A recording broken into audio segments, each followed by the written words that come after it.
बच्चों, तुम्हें दिखाएं झांकी हिंदुस्तान की, इस मिट्टी से तिलक करो, यह धरती है बलिदान। बलिदान कौन होता है भाई? बलिदान वही होता है जिसमें त्याग होता है, जिसमें तपस्या होती है, जिसका विचार ऊंचा होता है, जो आतंकवादी छावनियों को नष्ट करता है, गरीबों के दुखों में शामिल होता है और उनकी सेना बना करके दूसरे आक्रमणकारियों को पराजित करता है और पुनः उसी समाज के किसी एक वर्ग के लोगों को, वर्ग विशेष के नेता को राजा बना देता है और वह देश उसको सौंप देता है।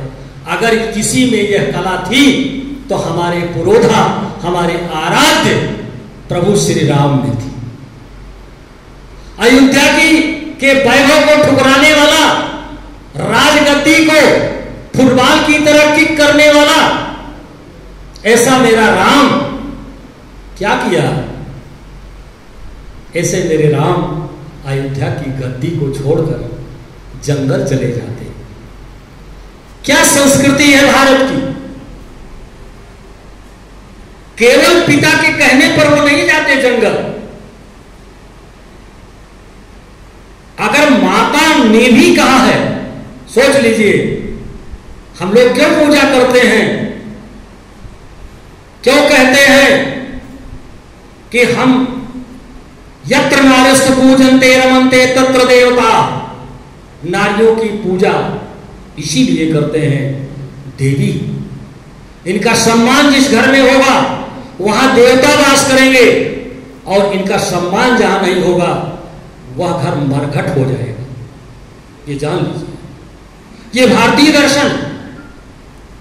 इसलिए राम ने जब केवल पितु आयसु ताता तब जन जाऊं जानी बड़ी माता, जब पितु मात कहो मन जाना तब कानन सत अवध समाना।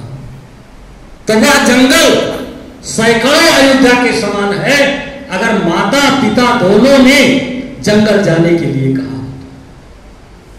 तो हमारे राम का त्याग देखिए, वो कहते क्या है? जिसमें तप त्याग की गंधन हो, जो जुड़े वासनाओं में विलासी हुए, जिन्हें श्रेय मिला न मिला हो कहीं, अपकारी सदा उपहासी हुए, जन के हित त्याग किया जिसने, जनमानस के अधिवासी हुए, हम तो उस राम को पूजते हैं, जन के हित जो वनवासी। ये हमारा राम, ये हमारी धरती, ये हमारे त्याग का संदेश। अरे इस देश का एक पक्षी भी जो है इतना संस्कारवान है कि मां सीता का हरण हुआ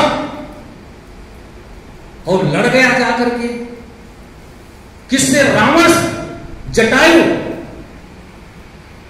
और जटायु के पंख को रावण ने कृपाण से काटा। कृपाण का अर्थ शायद आप लोग नहीं जानते होंगे, तलवार का अर्थ जानते होंगे, चाकू का अर्थ जानते होंगे। कृपाण का अर्थ कोई जानता हो तो हमको बताए। है किसी को पता? नहीं पता? हाँ बोलिए। वो बहुत अच्छा आप बोल रहे हैं, बताइए बताइए। है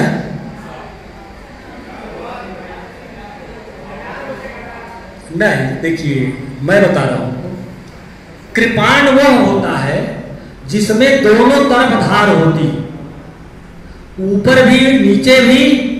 कृपाण का अर्थ ही है जिसमें किसी तरफ से कृपा ना हो, यानी आपको चाहे ऊपर से काटे चाहे नीचे से, आप जिस तरफ से मारेंगे कट जाएगा। तो रावण के पास कृपाण थी, उस कृपाण से जटायु के पंख को उसने काटा और वो घायल होकर के गिरा। मां जानकी जी का पता बताया। द्रौपदी जी ने यही कहा था किसी एक रोवत देखी आकाश में, आंख के आगे न पाप समैले, रावण गीध में का समता, चोच पाखन से लड़ गई।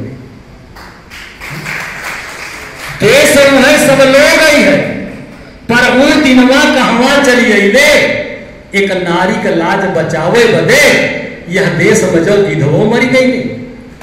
बताइए, एक पक्षी जो है वो लड़ जाता है, और हम आप एक्सीडेंट देख लेते हैं रास्ते में पड़े हुए।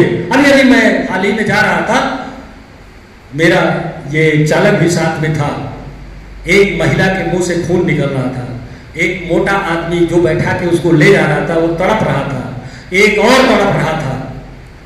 मैंने देखा लावारिस लाशें थी, गांव के कुछ लोग इकट्ठा थे, लेकिन उनके पास ये आत्मबल नहीं था कि कहीं फोन कर दे, कहीं कुछ कर दे।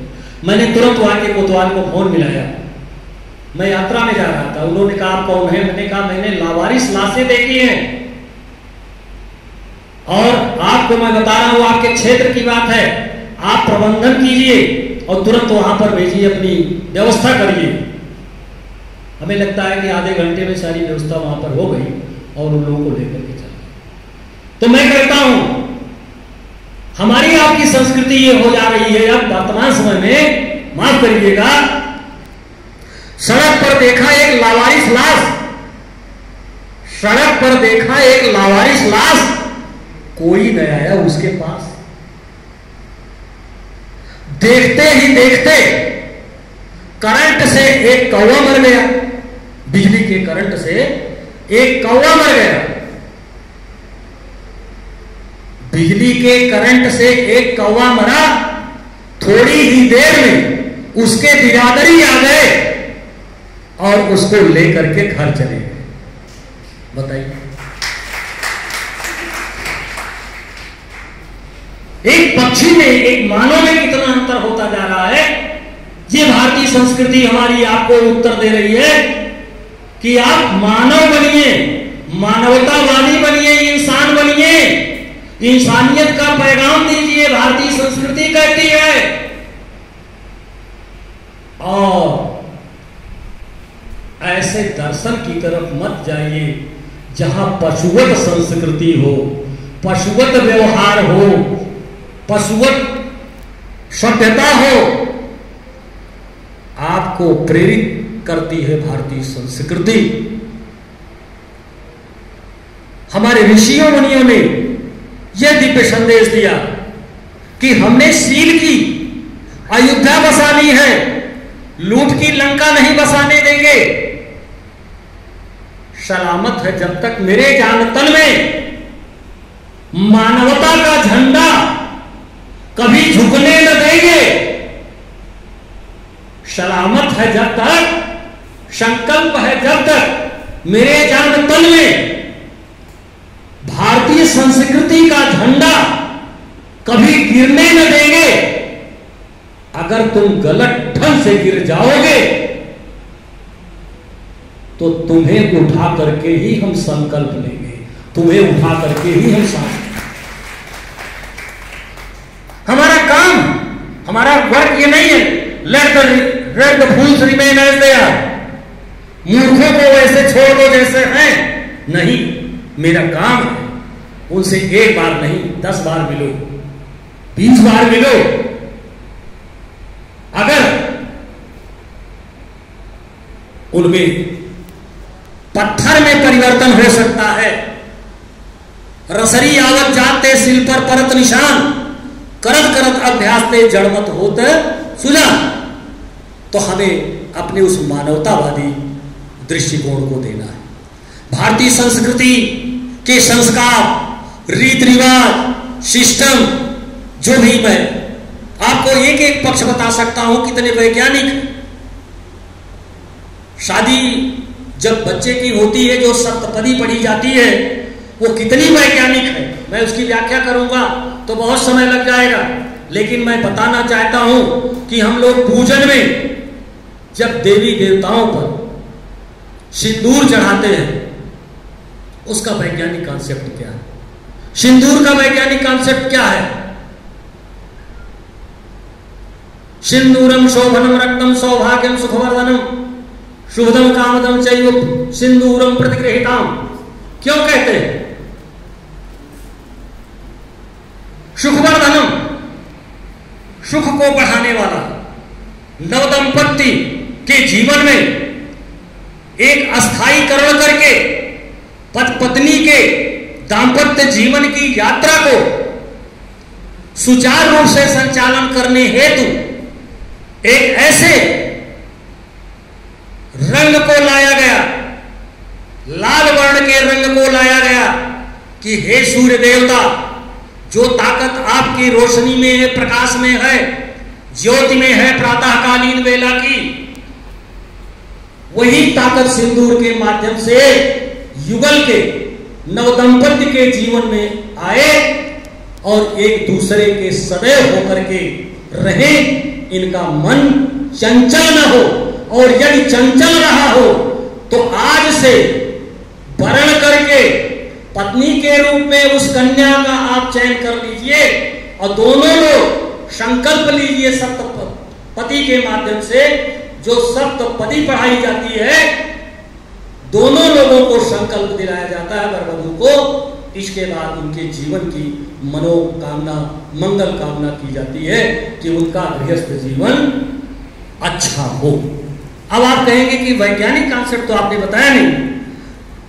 पारा जैसी धातु को यदि आप सिंदूर के अंदर रख दें तो उसकी चंचलता स्थिर हो जाती है। आप देख लीजिएगा, पारा जैसी धातु को सिंदूर के अंदर डालिए, उसकी चंचलता स्थिर होगी। उसी तरह से जो वर्ण कन्या पति का कर रही है, पति कन्या का कर रहा है, दोनों की चंचलता को समाप्त करने के लिए ये मांग का जो सिंदूर है, ये सुखवर्धनम है, ये चंचलता समाप्त कर देगा।